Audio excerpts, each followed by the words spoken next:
ہم لوگ سمجھتے ہیں نا باہر والے بہت نیک ہوتے ہیں، ایسا نہیں ہے میرے بھائی، باہر والے بھی کم نہیں ہوتے.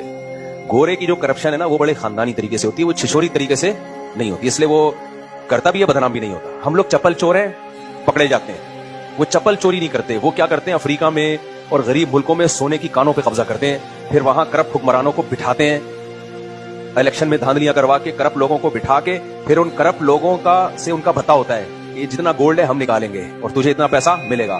تو ایک شخص واحد ارب پتی بن جاتا ہے. گورا کہتا ہے کوئی بات نہیں، تیرے پاس اگر اربوں روپے بھی آ گئے نا اس سے کوئی فرق نہیں پڑتا، ملک اسٹیبل نہیں ہونا چاہیے. لہذا وہ سارا، میں تو دنیا میں سفر کیا میرے بھائی، جس ملک میں سب سے زیادہ وسائل ہیں وہی سب سے زیادہ غریب ہے.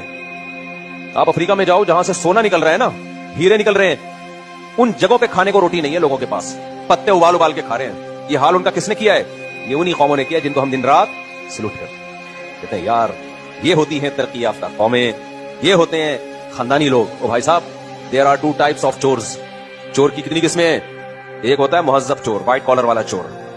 چرسی بھی چور ہوتا ہے، وائٹ کالر والا، کالر ہی نہیں ہوتا، اکثر بغیر قمیض کے گھوم رہا ہوتا ہے. وہ اس کی چوری کم ہے، اس نے انسانیت کو نقصان کم پہنچایا ہے، لیکن پٹتا بھی ہے، بدنام بھی ہوتا ہے. اور ایک وائٹ کالر چور ہوتا ہے، جیسے بہن کو وراثت نہیں دو، آپ کروڑوں روپے کھا گئے اس کے، سوسائٹی میں بدنام ہوتے ہو آپ؟ بولو کوئی بدنامی ہوتی ہے سوسائٹی میں؟ نہیں بھائی، اس کو لارے روپے دے کے پی جاؤ، آپ کاروبار کے نام پہ بیڑا غرق کر دو اس کے پیسوں کا. لیکن آپ